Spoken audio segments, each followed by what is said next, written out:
À une semaine, jour pour jour, des élections de mi-mandat chez nos voisins du Sud, les plus récents sondages démontrent que les démocrates pourraient perdre le contrôle de la Chambre des représentants et peut-être aussi le contrôle du Sénat. Alors, à quoi peut-on s'attendre de ces élections et surtout, quelles conséquences elles pourraient avoir sur le Canada? Pour en discuter, je retrouve à New York le professeur et historien Tim Naftali. Bonsoir, Tim. Bonsoir, Esther. Alors, on sait que les démocrates détiennent actuellement une mince majorité à la Chambre des représentants, alors qu'au Sénat, les démocrates et les républicains sont à égalité. Je vous demanderai d'entrée de jeu au moment où on se parle, quelles sont vos prédictions à vous pour la Chambre des représentants et le Sénat mardi? Premièrement, il faut dire que les gens qui s'occupent des sondages ne savent pas ce qui va arriver. C'est tout à fait une question de marge de victoire pour les conservateurs ou pour les républicains à la Chambre des députés, de représentants. Il paraît que c'est pas certain parce qu'on ne sait pas toujours. Dans la politique, il y a toujours des surprises. Mais il paraît que les républicains vont gagner. Vont prendre pouvoir à la Chambre.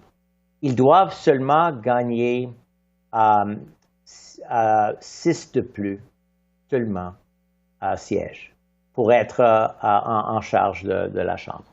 En ce qui concerne le Sénat, les sondages ne nous donnent pas beaucoup. On peut dire simplement que c'est serré. Et qu'il y a 4 concurrences qui sont très intéressantes, très importantes, et je crois que durant cette émission, on va en parler. Ouais. Mais les marges dans chacun sont des marges de 2 ou 3 points. Alors, c'est la marge d'erreur pour les sondages. Mais j'aimerais dire aux téléspectateurs quelque chose que je trouve intéressant. Oui. C'est que la raison pourquoi les historiens et les politicologues disent toujours que les présidents et la formation politique des présidents perdent des sièges dans les mi-mandats, c'est parce que le taux de participation baisse toujours. En 2018, seulement 49% des électeurs ont participé aux élections de mi-mandat. Et qui sont les gens qui participent? Ce sont les gens qui ont beaucoup d'enthousiasme, qui ont beaucoup de dynamisme. Et surtout, ce sont les gens qui n'aiment pas le président. C'est la raison. Mais cette fois-ci, la raison pourquoi les sondages ne sont pas possiblement pas une bonne indice, c'est parce qu'on anticipe qu'il y aura un taux de participation en haut de 2018. Nous n'aurons pas avoir 67% de participation, ce qu'on a vu en 2020, mais on pense qu'on va avoir plus de 50% de participation. Alors, dans cet scénario, c'est possible pour les démocrates d'avoir plus de votes qu'on a anticipé.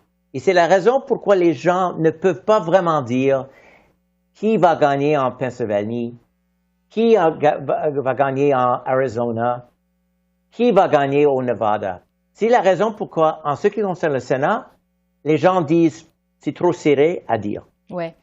On sait qu'effectivement, il y a des luttes qui s'annoncent très serrées dans une dizaine d'États. On va surveiller ça de près mardi soir prochain. Tim, ces élections de mi-mandat aux États-Unis, ça se déroule dans un contexte où l'inflation est élevée. Comme au Canada, il y a beaucoup de préoccupations face à l'augmentation du coût de la vie. Est-ce que c'est ça la question de l'urne dans ces élections? Quelle est la question de l'urne dans ces... Oui. Il y en a beaucoup. C'est pas seulement une question. Ce qui est très, très intéressant, c'est si vous regardez les sondages qu'on a, il paraît qu'un tiers des électeurs ne s'intéressent pas à la question de la démocratie. Les gens, par exemple en Nevada, au Nevada, qui ont été... qui a gagné l'élection en 2020? Il y avait un tiers des électeurs disaient « ça ne m'intéresse pas, ça ne m'occupe pas, ne me préoccupe pas ». Ça veut dire qu'une des grandes questions pour les politologues, les historiens, les gens comme vos téléspectateurs qui s'intéressent à la question du 6 janvier et tout ça, et il y a un tiers des électeurs américains qui ne s'intéressent pas. Et ce qui est intéressant maintenant, c'est de voir, ils s'intéressent plus à l'inflation, ils s'intéressent plus à l'avortement, ils s'intéressent plus aux autres questions culturelles. On ne sait pas. C'est pas une question. Les républicains poussent l'idée que c'est l'inflation, parce qu'ils ne veulent pas parler de l'avortement. Ouais. Mais on ne sait pas vraiment qui va pousser les gens aux urnes. Donc, il y a plus qu'une question de l'urne, comme vous dites. Je vais terminer sur cette question, Tim. On sait que le Canada et les États-Unis, évidemment, en plus de partager une frontière, partagent une vision commune sur plusieurs dossiers. On n'a qu'à penser, entre autres, à la guerre en Ukraine. Mais il y a quand même des désaccords entre les deux pays, notamment sur le protectionnisme américain et le Buy America. Si ce qu'indiquent les sondages se confirme mardi prochain, on verra, parce que c'est pas évident, selon ce que vous nous dites, et que le président Biden perd le contrôle d'une chambre, ou peut-être même des deux chambres. Quels pourraient être les impacts pour le Canada? Premièrement, je pense que les républicains ne s'intéressent beaucoup aux questions internationales. Les luttes qu'on voit, les luttes électorales touchent un petit peu sur la question de l'aide militaire à l'Ukraine. Mais à part de ça, je ne crois pas qu'il y a des grandes questions. Je ne crois pas, par exemple, qu'on va voir un changement dans les relations économiques entre les États-Unis et le Canada à cause de la victoire des républicains dans la Chambre des représentants. Oui, je crois qu'il y aura des problèmes pour l'OTAN en ce qui concerne le taux d'aide militaire que les Américains seront prêts à donner à l'Ukraine. Mais en ce qui concerne les liens politiques entre le Canada et les États-Unis, je n'anticipe pas un grand changement. Les changements qui seront très grands, d'après moi, seront des changements de politique domestique.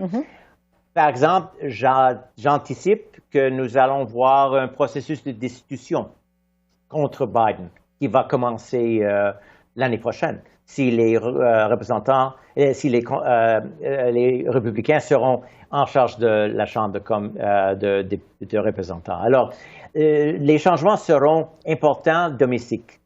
En ce qui concerne les affaires extérieures, la Chine va avoir des problèmes. Les républicains vont pousser contre la Chine. On va avoir peut-être une crise de dette. Quand les républicains vont dire on ne va pas enlever le niveau de dette américaine. Mais en ce qui concerne les relations étroites économiques entre Ottawa et Washington, je n'anticipe pas de grands changements. Le statu quo. Tim Naftali, je rappelle que vous êtes professeur et historien. Merci de vos lumières. Merci. Merci à vous, Esther. Au revoir.